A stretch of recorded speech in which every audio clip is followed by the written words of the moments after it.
Анан причинасын иштеп көрсөк, биринчилерден болуп бул миграцияда жүргөн аялдар төрөт убагында бияка келип калышат.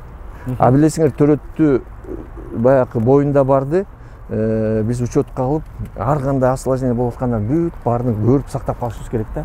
Эгер баягы оор төрөт болуп кала турган болсо, айылда, райондо жана ФАПтарда төрөбөш керек. Аны деген специализированный перинатальный центр деп коет. Ошолорду ачканбыз. Ошол жака келип төрөбөш керек. Себеби ар кандай боюнда барлар иштеп жүрүп, андай-мындай болуп туруп, өзгөрүүлөр болуп кеткенде ошолду коррекция кылыш керек.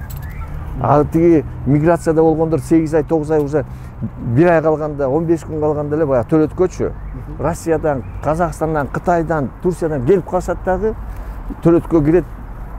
Же бияктан баягы төрөтү башталат, келет, же кровотечение болуп келет, же эклампсия болуп келет, же болбосо порог сердца болуп калат.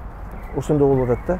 Биринчи ошолорду биз азыркы кезде Россия башкалар менен да сүйлөшүп атабыз. Основной Россия менен да мен сүйлөшүп атам. Биздин жанакы боюнда барлар бияка келбей эле ушундай эле привилегия менен жанакы бекер төрөйт да. Фомустун эмеси менен эле ошол жактан калып эле төрөгөнгө.